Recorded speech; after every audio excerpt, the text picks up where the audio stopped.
Hey, welcome to Beyond the Scenes, the podcast that goes deeper into topics and segments that originally aired on The Daily Show. This is what you got to think of this podcast as, right? Like if The Daily Show is the reality show, we're the reunion show where we all get to come together and talk about never-before-seen action, that of course sets the record straight. Dramatic cuts. Today, we're talking about K-pop and how this isn't an industry that just started booming. This has been a profitable market for decades with bands like BTS and Blackpink and global fandom that helps South Korea in both the entertainment and economic sectors. Give it a clip. The next big step towards today's K-pop was in the 1990s, when major music studios started putting performers together in boy and girl bands. That's right, Korea was doing that long before Simon Cowell's nips ever started poking through his t-shirts. That's a no from me, dog. It's no surprise this new wave of K-pop blew up around the world. It featured complex melodies, unlike any other pop music, and always had next-level dance choreography. To this day, those remain the signature elements of K-pop. That and being Asian. Very important requirement. This new generation of K-pop stars became so successful, the government started to take notice and soon launched a program to promote Korean music around the globe. They saw K-pop as a way to boost Korea's cultural strength and economy without having to do a Squid Game. To help us break this down a little bit more, in the beautiful, beautiful Beyond the Scenes mothership, I'm joined by Daily Show segment producer, Sabrina Lee. Sabrina, hello. Hi, Roy. Thanks for having me. That's my NPR voice. How are you doing today, Love your Sabrina? NPR voice. We're here to discuss Korean pop music. Yes. Are you ready for a moving discussion about Korean pop? I am very ready. And they just start, NPR, they just start trailing off. Now I'm into my ASMR voice. Also joining us is a postdoctoral associate at the University of Buffalo in their Asian Studies program. Stephanie Choi is here. Stephanie, how are you doing? Good. Thanks for having me. Let's get into this. Now, you all both grew up in South Korea, and I would assume that you're both early K-pop fans. Sabrina, I'll start with you. Speak to me about the impact of K-pop on your life. Like, the only thing I can even try and compare it to even attempt to understand like what that music means for your country is just what hip-hop meant for Black culture in the 90s, where it was me, it was us, it was blackness, it was everything that like, oh my God, they're into that, I'm into that, you're into that, we're into it, we're doing dances. Like, what was that like when you were younger, growing up in South Korea? I think that's a really good comparison because it really was part of my huge identity. And then like that's all I would talk about with my friends. And I actually thought about this yesterday while I was preparing. Like at school, we would have this desk and I would have like stickers of my group, my idol, and then like would put them on my desk, and then I would put them on like my books, on my pencils. Like I was obsessed with them, and that's all I would talk about.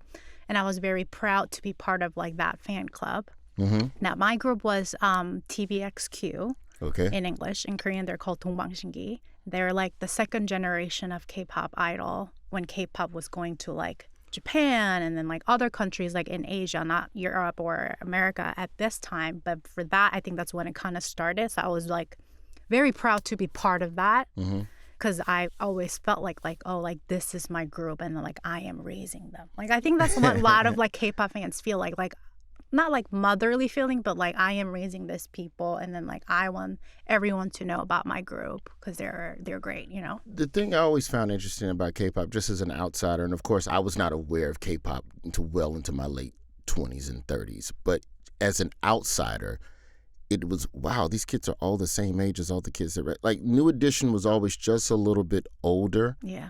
They were the same thing with New Kids on the Block and they were always just 3-4 years older than me. So it's like, oh, that's what I want to be. That's who you want to be. But it's like, it seemed like it was almost as if witnessing the matriculation of your peers, which made it easier to root for them in a way. Mm-hmm. Like, Stephanie, for you, what was your introduction into that world? When I was young, I'm the first generation. Everyone loved HOT, and I was one of them. Like everyone loves HOT, so like you join that, you are naturally introduced to it through your friends. And then I had this teenage year when you feel like you're special, so no more K-pop for me, but it was more like Korean rock. Yeah. So I spent the whole middle and high school years chasing after this rock group. And then it was actually after I entered my MA program here in the States. By then I was already in my late 20s, and American K-pop fans came up to me, oh, I heard that you're from Korea, and like, have you heard of Big Bang? Have you heard of Girls' Generation? And I was like, that's for teenagers, right? But then I realized that, oh wow, like these adult fans are really, into K-pop. So I got into K-pop pretty late. And while I was doing my PhD, like in fandom studies, they suggest you to become a fan by yourself. And I was like, how can I become a fan? You have to, it's not like you can be a fan through by trying, to be a fan. So I was kind of trying, I was following, Girls' Generation, and then some other groups, and then it came in Korean it's called the 덕통사고. It's a combination word of fan activity, fanning, and car accident. So it comes like a car accident. All of a sudden, you just become a fan. And I got into EXO so bad. And it's been already 9 years, I guess. So it's my heart for Kai and Baekhyun. Like, everyone has Baekhyun in their heart.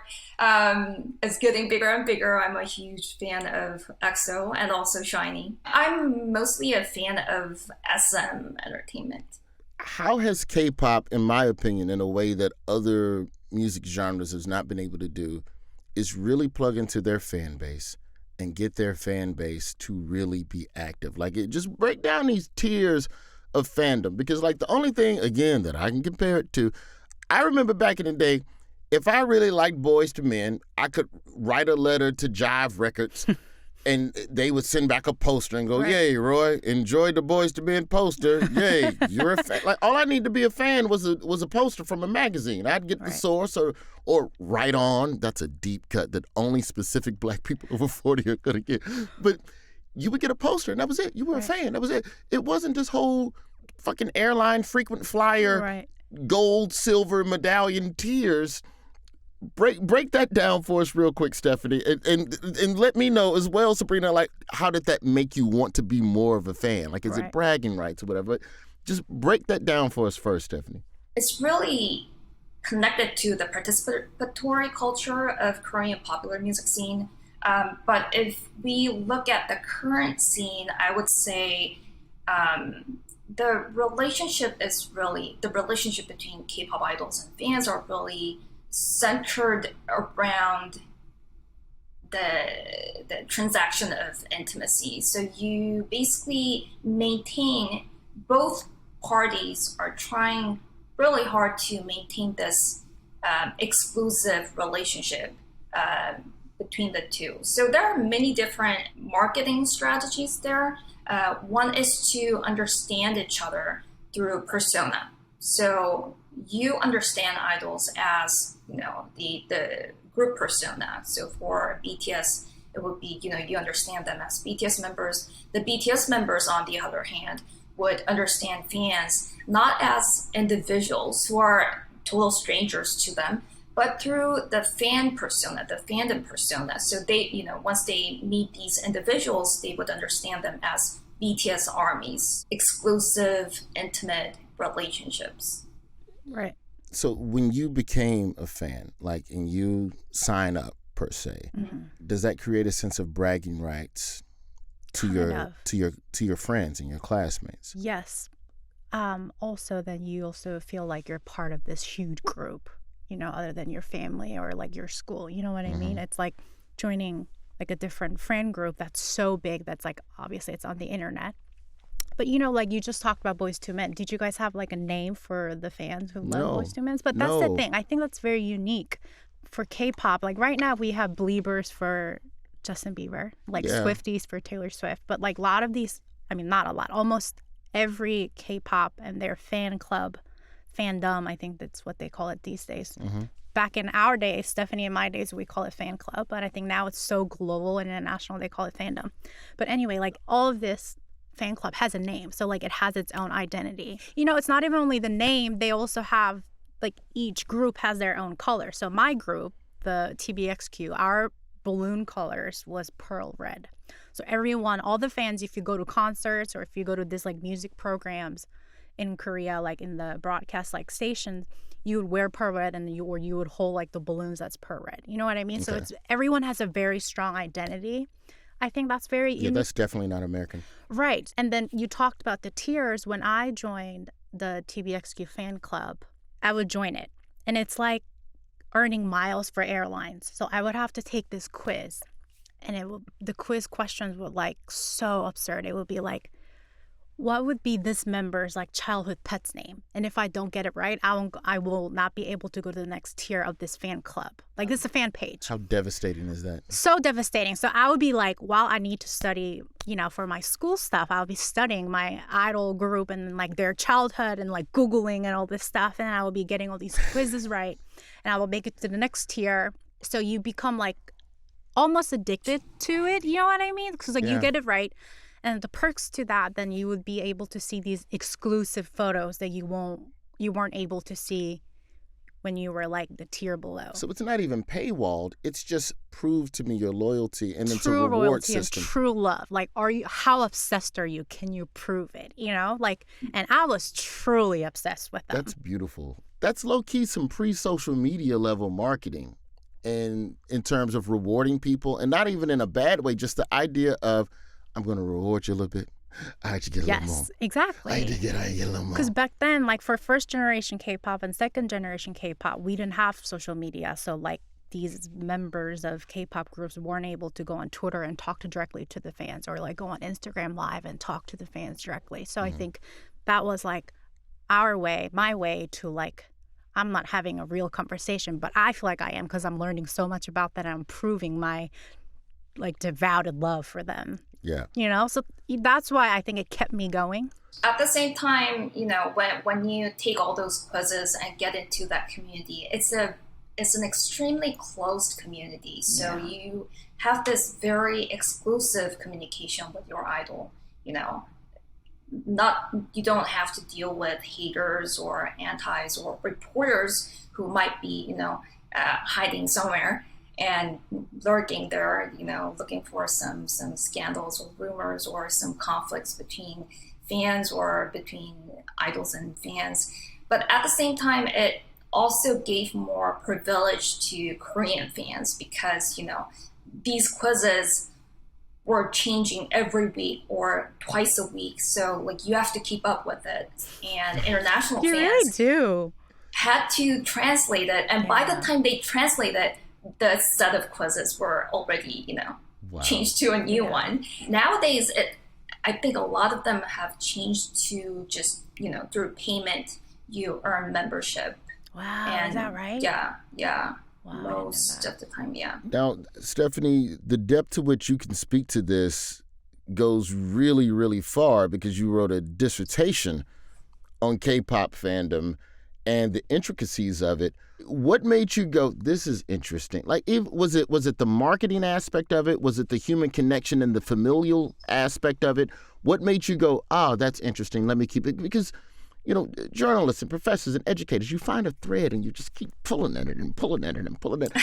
What was it about K-pop fandom where you went, yes, I need to know more about this phenomenon? The first thing that I found interesting was how many protests there were going on within the K-pop fandom. And it was, you know, every time some idol gets married or, you know, do something, you know, wrong or crime related, these fans would protest against their own favorite idol. And the mass media would describe them as crazy fangirls. But at the same time, what was fascinating was that the company and idols were readily accepting their request. So I found it interesting how, you know, like from the outside, they look delusional, you know, disorganized, hysterical, like these are the crazy fangirls. But at the same time, the way the company and idols reacted was more like, there's some sort of rules and norms that the outsiders wouldn't know. So I started from there and then found out that these female fans are actually, they have a long history of organizing their own fandom. They are very active at political and cultural and social issues. They are very well organized.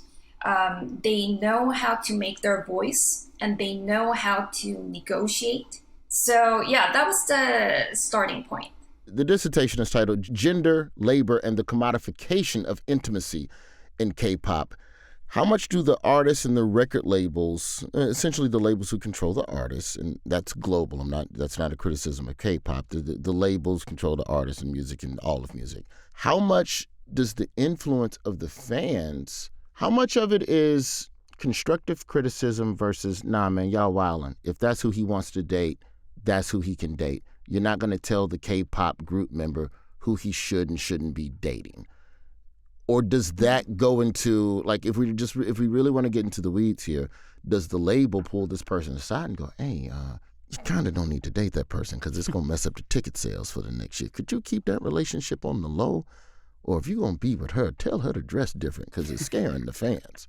It's not about dating per se. I would like to make that clear. It's not about the dating itself, but it's more about how fans want to get back of what they have invested in. So a lot of fans these days perform as promoters of their own idols. The idol market is so saturated, so competitive. You want to promote your idols out there so that you can also, make your idol famous and popular and eventually get more profit, and that will lead to a better production for their next album. And then you in return, you get better quality of performing production next time. So that's the K-pop system. So the difference between idols and non-idol musicians is that idols basically perform fan service. So you not only perform music and dance, but you also provide some sort of fantasy to your fans, assuming that you're in this, intimate relationship with your fans. If I could make an American comparison, it would be Justin Timberlake and Britney Spears. When they were dating, it was like the beautiful unification of two fan bases. Oh, it's the greatest thing ever. And then when they broke up, they were like, oh, no. Yeah. And Timberlake took a hit for a second because he broke up with Britney. How could you do that to Britney? I'm not a fan of your music anymore. So I know it's not a one-to-one in terms of American music to K-pop, but just the idea of how much influence do the fans have on the evolution of an artist's career in K-pop? The idol-fan relationship in K-pop is really centered around this idea of, in terms of male idols and female fans, for instance, it would be, the male idols would be the boyfriend, female fans would be the girlfriend. And if you look at all the video promotions and song productions, you'll see that it's quite promoted based on that logic. So historically, if you look at the whole generation starting from the 1990s, it really prioritized idols' chastity in public. So nowadays, there's social media, fans already know who's dating who. There's no secret. They just close their eyes. Yeah, they just close their eyes. Compare the fan bases, because it sounded like y'all are like way bigger on being connected with the artists than Americans have ever been. There is no greater musician that has had a fan base that I feel like is just wild than Michael Jackson. And I can't think of a name of anybody. Like, nobody was called the Jacksons, the Jacksoneers, the Glitter Gloves. Like, they didn't have their own color. Yeah, the Neverlanders. Like Right. nothing. No, there was no colors. You show up to Michael Jackson concert and faint. Actually, there was Beatlemania. Beatlemania, yes. Yeah. But since then, it's not a regular occurrence. Because I wonder if Beatlemania was more of the state of everyone being crazy about the Beatles, or did it instantly identify with it? Well, no. Yeah, Beatlemania is probably the closest that we've had to anything in a long-ass time, I would argue. But how would you all compare the fan bases? Sabrina, I'll start with you. Like, in terms of Korean K-pop fans versus American K-pop fans, are we getting there, or are we still behind the curve like we are in South? I think Swifties are there. Like, do they? I don't think they have their own color, but like they're obsessed with her, and like they like I saw these trends. Every time she posts something, they like dissect every object in that video and think like, oh, this clock said it's 5 o'clock, so like the next album's coming out on like May 5th. Like they go crazy like that. They but bullied that's Ticketmaster into talking to Congress. But I know, but like that's exactly what I think these K-pop fans do as well. So I think Taylor Swift, very specifically to her, I think the kind of culture exists here. Mm-hmm. And I can't speak to like the American fans who love K-pop, because I'm not American, and I love K-pop because it was the only pop I knew, when I was in Korea. But like you said, it's so, the personal identity of this each fan club is so strong. And there's also like competition between other fan clubs. Like, oh, I'm going to make my idol sell this much album. Like for the new release, I'm going to buy 10. And then my friend would be like, well, I'm going to buy 20 for my idol. It's like a competition between them too. And since it's so personal like that, and then like I told you, like I have to take all these stupid quizzes to make it to the next tier, I spend so much time to it. And I think that's where this intimacy, or I think it's intimacy, that I have a real relationship with these idols, which I don't, but that's what I think I do because I spend so much time to it. Yeah. I think it's very well known that Korean like idols can't date each other. I think that's where a lot of these things come from. I did not know that. But like these label companies, they do have a dating ban, universal dating ban. Like, and then like, I don't know if it happens these days, but back in my days, the label companies would like take your phones away, so then you won't be able to like text whomever. You know what I mean? It was very strict. I don't know if it's still like that, but it used to be like that just so that they could like protect that persona that Stephanie talked about. Like, you're this imaginary boyfriend or imaginary girlfriend that like these middle school girl thinks that you are, so you need to like protect that image. I think that's where it like, it all comes from. After the break, we're going to talk a little bit about how these K-pop stars are made, the actual recruitment of talent, the development of the talent, how they get to become Korean pop stars and idols. And we'll see if it's too late for a 44-year-old black man to go register for one of those K-pop academies and see if I got the moves. It's Beyond the Scenes. We'll be right back. Beyond the Scenes, we are talking about the world of K-pop here. What I would love to do, define K-pop as a genre, because me, ignorant American man from Birmingham, Alabama, didn't meet my first Korean until the 8th grade, that's a true statement, by the way. I fell in love with a group called Epic High. So, wow. My introduction to K-pop was FIFA video games back in the day. My introduction to just international music as a whole was video games. The music they would play in the menu when you're choosing your team and making modifications to your squad. That's how I learned about most music that they do not play on traditional terrestrial radio in America. And so Epic High had this song called Fly.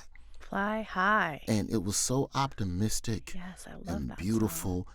And aspirational. I still don't know what they was talking about in the verses. But when they got to the hook, it was so beautiful. You can fly higher than the birds in the sky. Oh. And then I watched the video. And the video for this song is a robbery.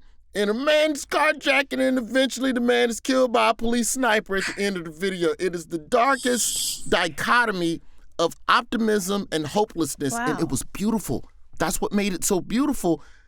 And then I go to talk to one of my friends like years later, hey, K-pop, dude, the K-pop. I go, yeah, I like Epic High. And they go, that's not K-pop. Yeah. I'm like, That's hip-hop. But it's Korean. It is Korean. And I've never felt more like an accidental racist in a moment. So let's just straight up define K-pop as a genre as it differs from every other type of music that comes out of Korea, so I don't sound stupid. Yeah. I think Epic High is hip-hop artist.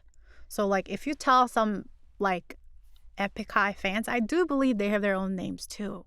Okay, well, I'm gonna join that group. I know I'm a little late to the party. But then if you tell their fans that they're K-pop, they would be offended because they're above K-pop. Like, they're real artists.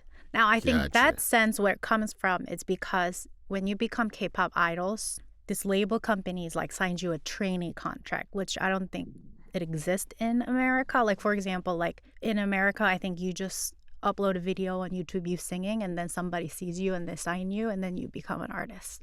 More or less. Mm-hmm. In Korea, you have to go to like this training school and they made you sign a trainee contract where you have to follow whatever they tell you to do, whether that's taking Chinese class, whatever, like English class, philosophy class, dance class, music class, or like going on a diet and I'm going to check your weight every week. All that, maybe some of the dark stuff. It's boot camp.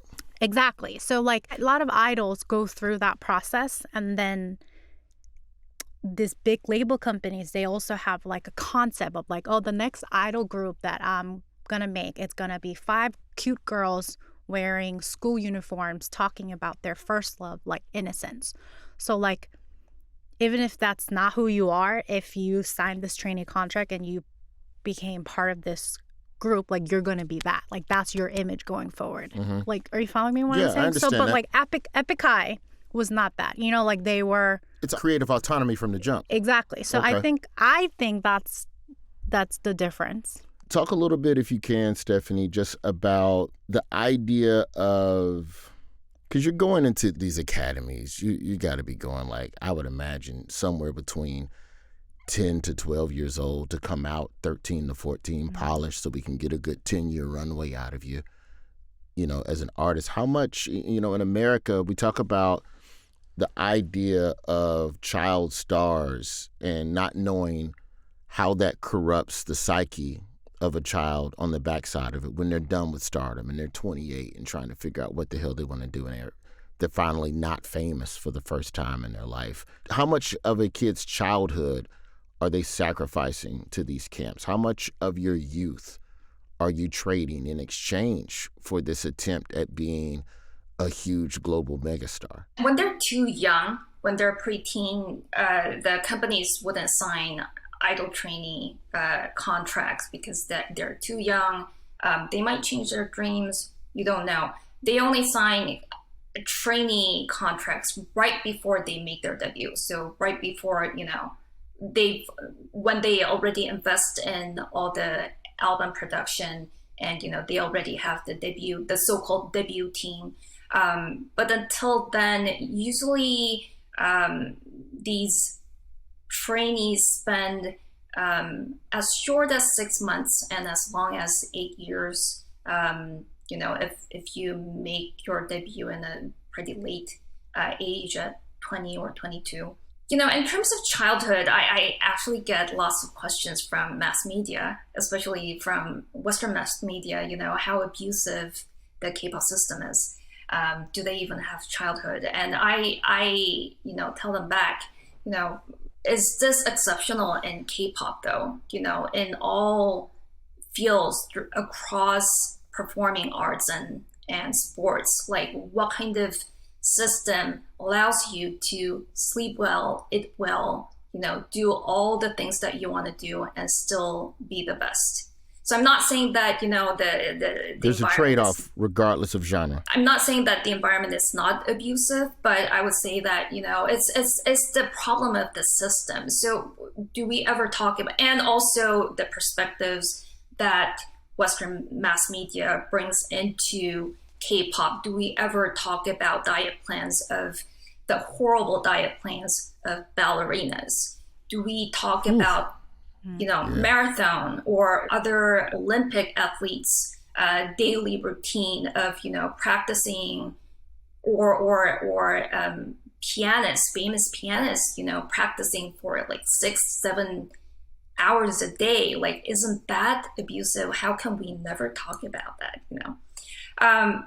Well, because that's American. We don't talk about American stuff. We got to criticize because you're everybody already very used to it. So, ta-da, all of a sudden, you find this new thing called K-pop. It's a new performing arts. And, like, these kids are so abusive. They're going to this boot camp, harassed by the adults. But, it's not a yes or no question, but it would be more about then, how do adults within this industry, what kind of efforts do they put in to protect these trainees at best? And I would say for the company, they arrange all the, once they move to the dorm, which is often close to the company building, they would, rearrange all the new schools. And then also,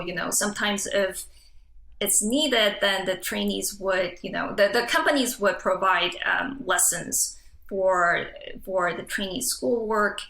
And then they're also not allowed to, practice during the nighttime, but then there are always legendary stories of, successful idols sneaking into the company building, at night, and then like wait until the guard leaves and then, practice all day long, all night long. Another thing I want to bring up is, why is this narrative of the so-called the dark side of K-pop? If you Google the dark side of K-pop compared to the dark side of American pop, you'll find nothing by Googling the dark side of American pop, but you'll find tons of English articles that is entitled The Dark Side of K-pop, talking about the abusive environment of K-pop.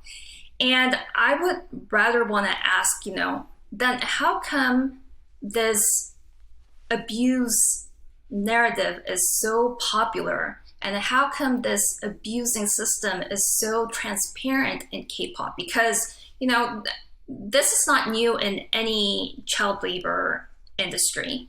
Correct. Also in American pop industry, we've seen Free Britney, Mickey Mouse Club. But I think therein lies the difference in the coverage of the two abusive systems, is that within the Korean system, I would argue that there is an entity, there is a governing body. There are 3 labels. There is an actual building where you can go and go, rah, rah, rah, rah, rah.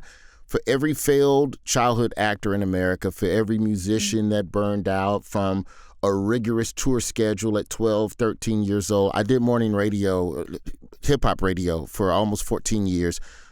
Saw them all come through, all the 13 and 14-year-old rappers, and saw them all burnt out at 7 o'clock. And no kid should be up this early to do media on a regular basis.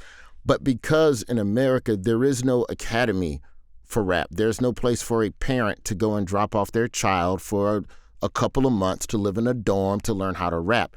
You just rap around at the local club, a label guy sees you. So the system is more jello. So it's hard to really concretely identify who's wrong and who's the person to finger wag at. And I think that's why the coverage there's such a disparity, in the coverage. I don't know if you have an opinion on that or not, Sabrina, but I just think that in America, because there is no formal system like that. Routine. No, totally. Yeah, even influencer culture in this country, which I think is net negative in the greater good of, what some of these kids are going through and what their fans are consuming.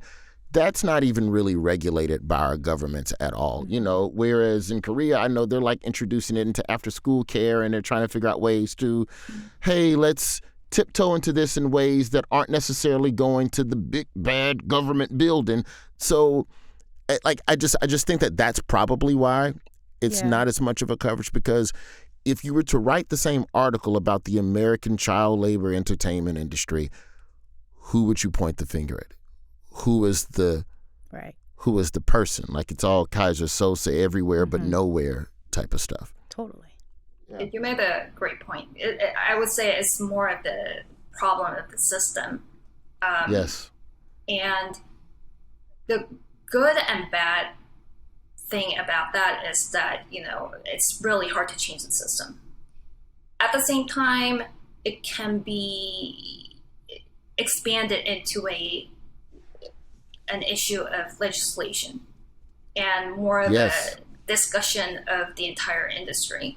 Well, after the break, I want to talk a little bit about my experience with the wonderful group aespa, who made a visit to the States. And we also want to get into the economics of this. We're bringing it home, talking about K-pop. Let me go and Google this Epic High fan group so I can pay $12 and get an Epic High poster. I'm a 44-year-old man. This is beyond the scenes. Wait, I need to Google that too. My best friend will kill me if I don't remember their names.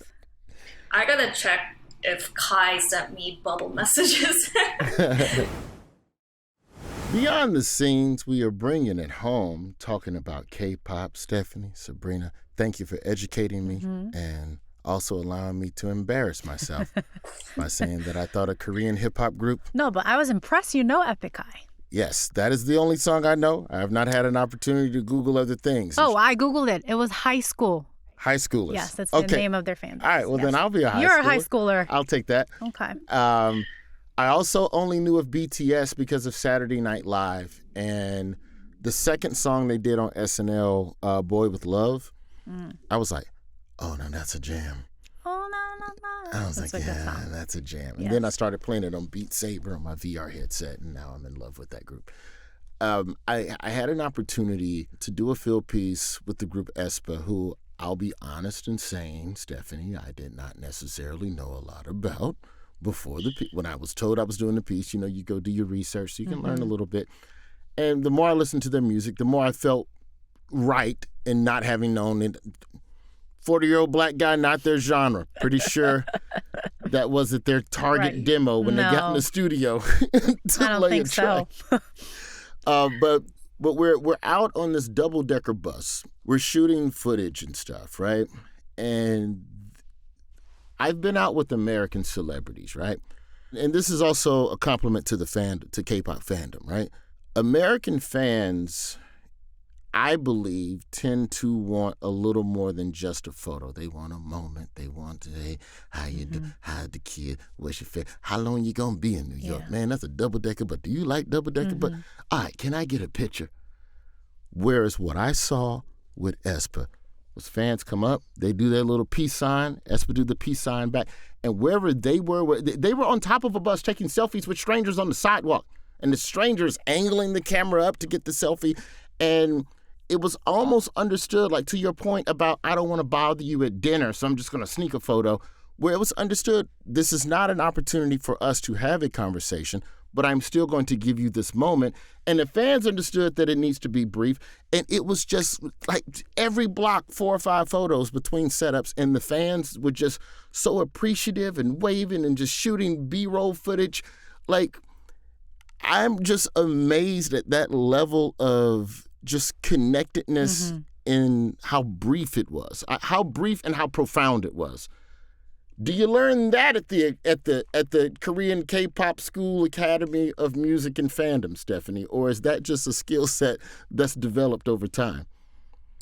I think fans have been developing how to interact with their idols. And of course, there are, the crazy ones. Fans call them 사생. 사생 comes from the term 사생활, which means privacy. So someone who invades idols' privacy, the stalkers. But fans always distance themselves from 사생, and the real fans would learn how to respect idols' schedules and privacy, and that's how and also like these days everything is filmed and will be on social media, and that really represents the reputation of the fan club. So fan clubs are also very much aware of how to maintain their own reputation and gain respect on social media. So I think it comes from respecting the idol and also from respecting yourself. Sabrina, how much has K-pop's global economic impact benefited the country of South Korea? Wow. I mean, I was thinking about this morning. When I moved to the States and you were to tell me like some K-pop idol were going to be on SNL, or like this podcast going to talk about K-pop, or like they're going to go on morning shows, like, you know, some late night shows, I would have laughed at you. Like, I would have not believed you, you know, like when I moved here, I still listened to a lot of K-pop and watched a lot of K-dramas, you know, all that stuff. But like, I never actively discussed that with my American friends, because like, why would I? They would never understand, you know, they don't know what it is. But nowadays, like people, like, you know, Stephanie said, like people come up to me and be like, oh, do you know Blackpink? Do you know this? Do you know this? So like, from a very personal point of view, I think it had a very positive impact of like Americans and a lot of international, just, you know, global people like more curious about this small country called Korea, you know, like, but, you know, I feel like a lot of the time when you think of Asia, a lot of people would think of like China or Japan. But now I feel like Korea also became like kind of like a big name that everyone kind of all of a sudden associates with Asia, and then like are very curious about it. So I think it's very positive impact. And also, you know, like this year Netflix announced that they're going to have like the biggest ever lineup of K-drama. So like that's not K-pop, but it's still part of like this. It's all part of the culture. It's all part of the culture. And Yeah. all of a sudden Netflix is like doing the biggest lineup and investing all this money in K-drama show that's, you know, going to air globally. So I personally love it, and I think it's great because now I don't even need to convince my friends to watch, my American friends to watch it. They just watch it and talk to me about it. Yeah, I think what makes it really interesting to me, Stephanie, is because, you know, as an American, we traditionally think of ourselves as the factory of entertainment for the rest of the world. But now Korea, the curator, they're not the consumers, they're the curators. So I would imagine that has to be good for tourism and shit, and making people at least want to maybe go see a K-pop concert in Korea instead of going to Atlanta. Definitely. Not just for concert tours, but I see lots of international students, college students coming to Korea during the summer, or, you know, spend their whole year in Korea. You'll see lots of young generation coming to Korea and learn more about Korean culture. And then I also see lots of young international YouTubers who are, you know, talking about Korean culture in Korea while they live in Korea. Now, as you research, you know, your forthcoming book about the global impact of K-pop stardom, Stephanie, what's changed and what stayed the same over the years in this genre of music in terms of fandom? The market has become broader than before. At the same time, I also see some political changes. I think it's not just a problem of K-pop, but because of the current changes in global politics, I see also, you know, more conflicts of ethnic nationalism and xenophobia in international K-pop fandom as well. You know, coming from a Korean fandom, but also from other translocal fandoms as well.